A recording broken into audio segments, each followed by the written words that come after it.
So guys, Post Scriptum's Chapter 3 update, Day of Days, is out today. And in this one, we'll be going back to the beaches of Normandy, France.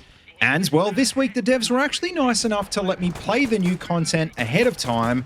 So the question is then, was it any good? Well guys, this is BillyEatWorld again, and let's find out.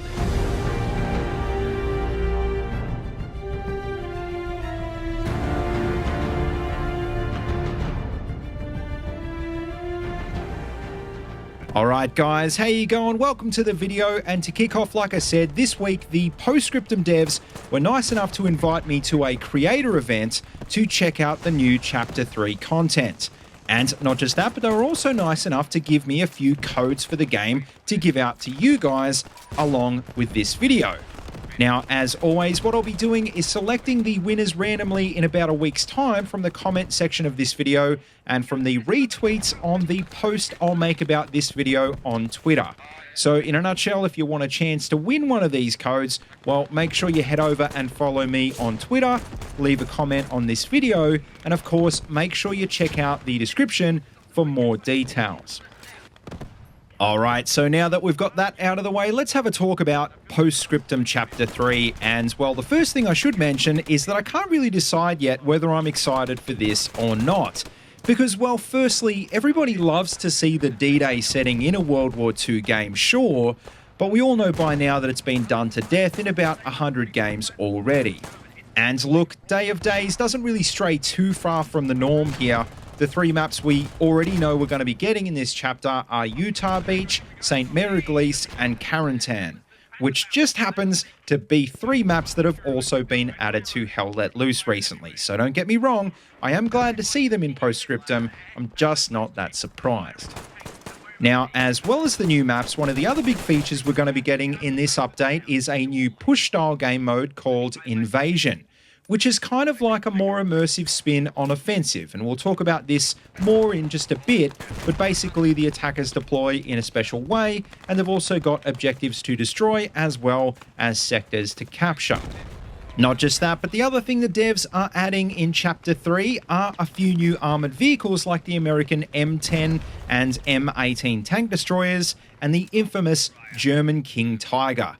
And speaking of vehicles, well, I also should mention that Invasion isn't exactly symmetrical either. Some teams will get armor in this one, some won't, and commander abilities may not be available either. Now, like I said, we'll talk about that in just a bit, but moving on, the first taste of new content we got to try out in this week's event was actually Utah Beach Invasion, which basically is that classic D-Day beach assault that we all know and love, complete with amphibious landing craft. And look, I've got to say, getting into that Higgins boat for the first time and heading into the beach was pretty amazing at the time, but the novelty did start to wear off as soon as the ramp came down. In Invasion, it seems like the devs are going for immersion above all else. And, well, I guess getting lit up and killed by an MG as soon as you get off the boat is pretty immersive. But the problem is, it's just not that fun when it happens over and over again. And throughout the map, it's pretty much the same. The Germans always have the advantage. Now, one of the things the Americans have to make up for this disadvantage is tanks, whereas, like I kind of mentioned before, the Germans don't get any at all on this map. And if you're not familiar with tanks in this game, well, man, are they tough. And I think obviously they're going to be the key to breaking through once players figure out how to use them on this map specifically. But as far as the infantry gameplay goes, well, I've got to say, I didn't really think too much of it. I was either getting constantly killed as the Americans, or I was just standing around as the Germans. And look, I'm not saying the core gameplay didn't have its highlights, but really the main thing that kept me interested more than anything else on this game mode was working with my teammates, which at the end of the day, I guess you could say is true for just about anything else in this game as well. Now, moving on, and the next map we got to try out was Mere Eglise, which once again was the location of another famous US landing, this time from the air. Basically, in a nutshell, it's designed around the real French village of the same name, which features an iconic medieval church at its center. Once again, in this one, the devs are going for immersion. So as you can see, it's focused on the actual American airborne landing itself, which took place at night. And I don't mean like dusk, I mean proper night. And to be honest, the visibility isn't that good in this game to begin with, and well, on this map, you can hardly see anything at all. Now, obviously that was immersive and maybe a little bit annoying, but probably the biggest issue I had with this map was the fact that the frame drops made it almost completely unplayable. And it wasn't just an issue on my PC either. Apparently most of the other guys in the server were experiencing the same sort of problems even on higher end systems. But apart from that though, what I will say is that compared to Utah Beach, the atmosphere and the visuals were pretty top notch. The devs really look like they've put a lot of work into making this map feel authentic. And not just that, but I should mention that the fact that the action mainly takes place in the town itself means that the gameplay is a lot more fun and fast-paced than it usually is. It's just a shame that the map wasn't actually running smooth enough to actually enjoy that.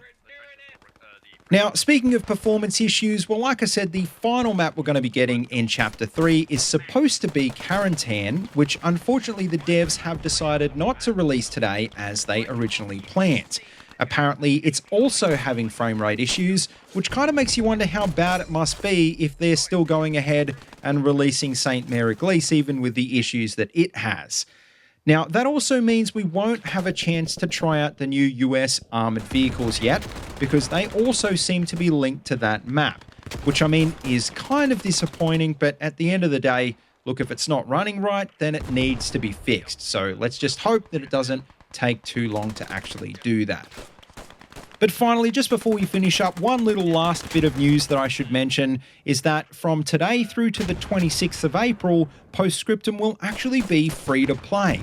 And not just that, but if you want to buy it, well, it's actually 25% off through to the 27th as well, which is really good news and should mean that we're going to see a spike in the active player base.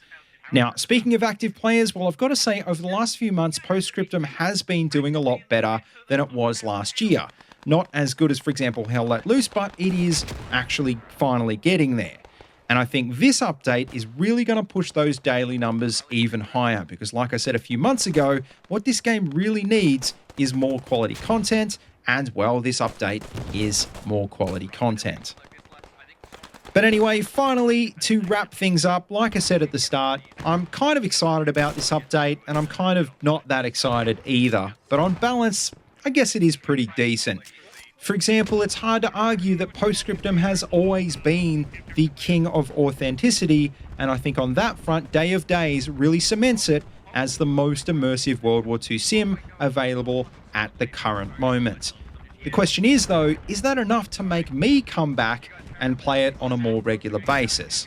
And, well, ideally, yes it is, but the real answer is probably a bit trickier. For example, if in a month's time they've nailed the performance problems, and if the spike in new players is stuck around and I don't have to go out of region to find games, well, that'll be a different story. But anyway, guys, that just about wraps up this quick update video. So as always, make sure you let me know what you think in the comments section down below.